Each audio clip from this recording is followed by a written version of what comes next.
Ibrahim Traore. Every Jamaican should have chest up. Every Jamaican. We defend Ibrahim Traore all the way from Jamaica. And that's our message we are sending throughout the whole Africa. This war is for the people, for the soldiers, the mothers, the land. I lift my voice to heaven high. As some of us may already know, for the last couple of weeks, the trending name and topic is Ibrahim Traore. Who is Ibrahim Traore, you may ask? He is described as a charismatic 37-year-old Burkina Faso military ruler, referred to as Captain Ibrahim Traore. He has skillfully built the persona of a Pan-Africanist leader determined to free his nation from what he regards as the clutches of Western imperialism and neo-colonialism. HotX Blazing FM has placed a few bits and pieces of information right here for those of us who have an interest.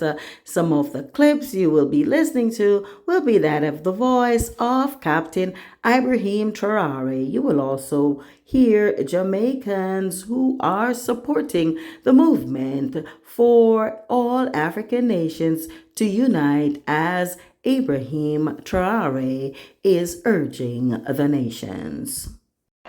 Dear participants of the first summit, of the heads of state of S, hello. It is a great pleasure and an honor to meet here today, a blessed date here in Niamey. Before anything else, let us give thanks to God who made this day possible. We thank him for everything he has done for us up to today, and everything he will do for the people of AES. Allow me also to pay tribute to the Nigerian people. These people who have suffered so much since the advent of the CNSP, and who continue to stand tall. Thank you to the Nigerians who gave us a warm welcome yesterday when we set foot on our homeland here. You are more than friends, you are more than neighbors. You are our brothers, you are our sisters, because brotherhood goes beyond friendship or neighborhood. We have the same blood running through our veins. In our veins flows the blood of those valiant warriors who fought and preserved these lands that we call Mali, Burkina, and Niger.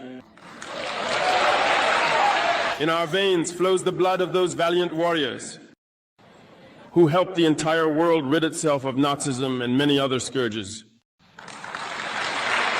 In our veins, for the blood of those valiant warriors who were deported from Africa to Europe, America, Asia, or I don't know where else, and who contributed to building these states during slavery.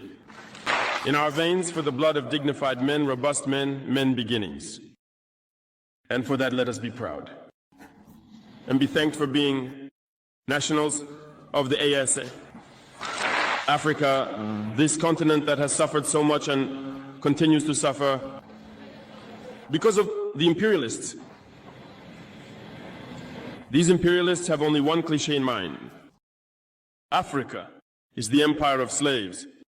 That's how they see Africa. To them, Africans belong to them. Our lands belong to them. Our subsoils belong to them. They have never been able to change their mindset until today.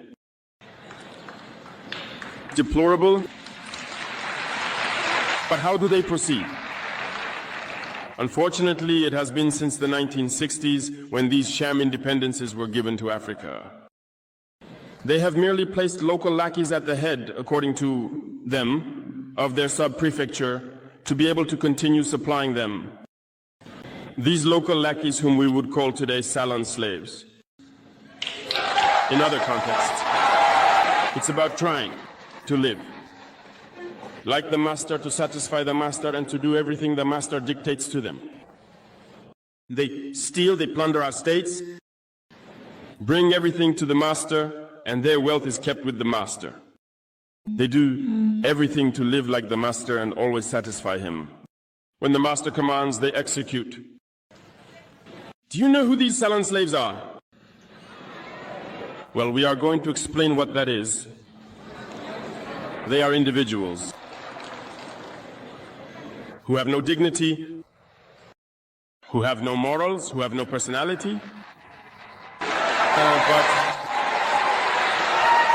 the master slave has always known how to identify these individuals. They are always ready to betray their brothers to satisfy the master. They have betrayed us since independence, and others continue to betray us today for the benefit of their master. These individuals continue, against all odds, to help the master plunder Africa. They enjoy saying it every year in their economic surveys. Burkina Faso is the poorest country, Mali is the poorest country, Niger is the poorest country. We are ranked among the last. Very well if we are as poor as they say. But when the time came to take responsibility, we asked these masters to leave the premises. Why don't they want to leave? When we take the case of Niger, for over 40 years, some countries have been exploiting uranium to produce energy at home. From Ottawa to Paris, the streets are lit up. It's the light. But in Niger, it's darkness that is served to us. When you go to our states, our lands are riddled with holes everywhere in search of precious metals such as gold.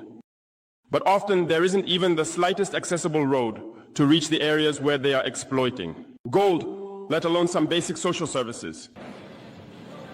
That's why we decided to revolt and take the destiny of our countries into our own hands. There are many other examples. But when we decided this way, we were approached by certain armchair slaves to convey the message of their master to us, because they had created this kind of polymer chain that rises to the head of our states to serve them, and we came to break the chain. And it's inconceivable for them, so they approached us and asked us to fall in line, to be part of the elite who must lead Africa because they have an elite trained and shaped, who must follow, who are embedded in that chain. We refused to fall in line with them. And from then on, hostilities began. They misled into our areas. Several mercenaries, trainers, agents descended into the Sahel hoping to carry out attacks. Barbaric, cowardly, against our populations, hoping to incite them to revolt. In addition to these attacks on the ground, the communication attacks, manipulation, disinformation are deeply rooted in their souls. But the people of the Sahel have understood. And never again will they be manipulated. They know where they come from, they know what they are doing, and they know where they are going. We will no longer allow this. People are awake and people are fighting today, not for ourselves, but for future generations. And thank you all for the fight that is being waged. This never makes us cry. We will not tremble. We will face it. We will fight for true independence, for our freedom. Because to instill fear to the people of the East, these individuals have only 3 terms in their mouths: democracy, freedom, human rights. Their local values are only elected in a process that is democratic, free and transparent. According to them, their values. What could be more normal than wanting to impose on us this because they are the ones who set the rules? Very well. We have decided to take responsibility for ourselves. That's why in M26G 2023, when Niger decided to turn the page, the armchair slaves and their masters got on their high horses.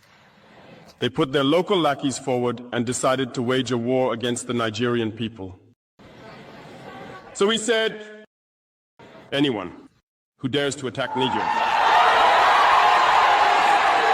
we will be there to face them, because we will wage a relentless war to the last drop of blood for anyone who dares to attack our states.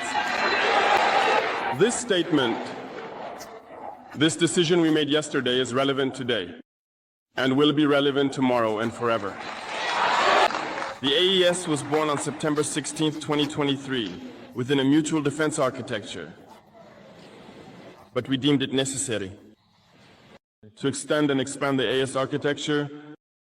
What brings us together today should allow us to venture into other areas in addition to defense, notably finance and economy, infrastructure, health, education, in short, and so on. I therefore wish that this moment be for us a story that we will write for the AES, but especially for Africa and for the entire world.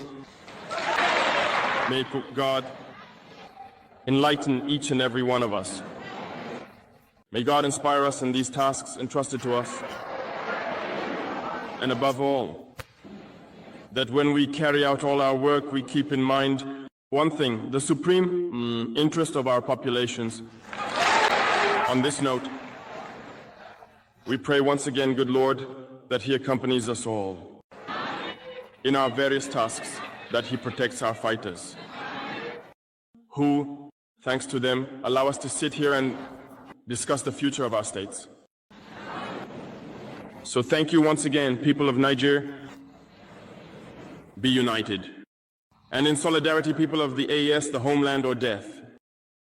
Thank you.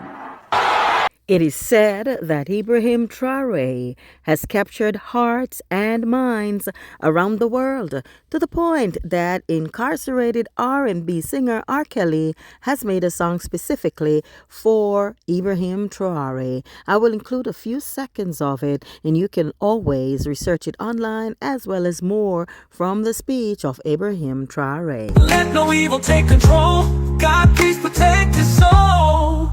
God protect Ibrahim Traore. He's the voice of the people, let him lead the way.